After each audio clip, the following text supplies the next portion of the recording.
Est-ce qu'une précision de 1 mm en physique, c'est bien? Ça dépend. Si on est géologue, par exemple, et qu'on mesure des montagnes, une précision d'1 mm est largement suffisante. Par contre, si on est entomologue et qu'on s'intéresse aux insectes, qu'on mesure des abeilles, une précision d'1 mm sera insuffisante. Qu'on s'intéresse à la montagne qui fait 2000 mètres ou à l'abeille, dans les deux cas ici, l'incertitude fait 1 mm. On appelle cette incertitude dans la mesure l'incertitude absolue et on la note comme ceci derrière la mesure. Si on veut évaluer la précision d'une mesure, on va s'intéresser à ce qu'on appelle l'incertitude relative.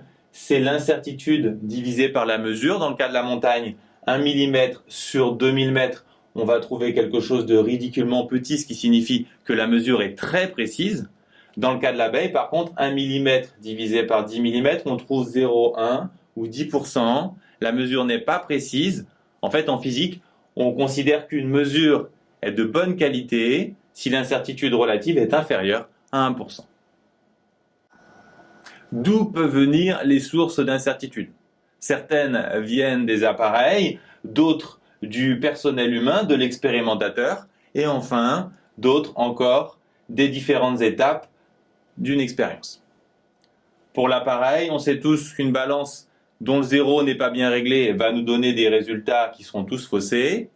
La précision des unités aussi est importante. Par exemple, des mesures de tension en millivolts ou en volts n'ont pas du tout la même précision. Et on retrouve la même problématique en chimie avec la graduation des verreries. L'opérateur va amener des incertitudes par ses lectures, mais aussi ses manipulations. Vous voyez ce que je veux dire, je pense. Le protocole expérimental peut amener des incertitudes comme du liquide qui reste dans les verreries ou un solide qu'on a écrasé dont il reste de la poudre, en mécanique, les frottements, etc. Les sources d'incertitude sont très nombreuses, il est inutile d'essayer de les apprendre par cœur, elles se trouvent la plupart du temps au bon sens. Ce que je vous conseille, c'est en TP, surligner celles que vous n'avez pas trouvées tout seul. Moins évident, les types d'erreurs. Les connaître devra vous permettre de gagner des points. Il y a d'abord l'erreur systématique.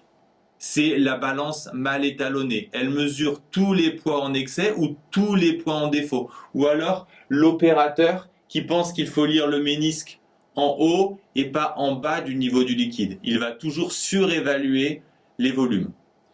Pour l'éliminer, c'est très simple, il suffit d'identifier l'erreur associée. Par contre, il existe un deuxième type d'erreur qu'on ne peut pas totalement éliminer, qu'on va simplement essayer de diminuer. Ce sont les erreurs aléatoires. L'exemple type, c'est la mesure avec un chronomètre. Parfois, on mesure par excès, parfois par défaut. Et les erreurs vont se compenser si on les répète. Donc l'élimination de l'erreur ici se fait par répétition. Comment prendre en compte plusieurs incertitudes? C'est un des classiques du bac. Prenons un exemple. On a effectué la mesure d'un volume qui fait 5 ml. On a une incertitude sur la lecture de 0,1 ml et une incertitude de l'appareil de 0,08. Dans ce genre de cas, en lycée, on vous donnera la formule qui permet de calculer l'incertitude globale et on pourra vous demander justement cette incertitude absolue, puis l'incertitude relative et enfin de porter un jugement sur la qualité de cette mesure. Combien de chiffres garder? Comment les arrondir? Ici, il faut savoir qu'il n'y a pas de consensus entre les professeurs de physique de lycée. Ce que je vous conseille, c'est garder le premier chiffre significatif, donc ici on aura 0,1, et d'arrondir le deuxième par excès. Donc ici ça donnera 0,17. Certains professeurs considèrent qu'il faut garder un seul chiffre significatif et l'arrondir par excès, ce qui donnerait ici 0,2.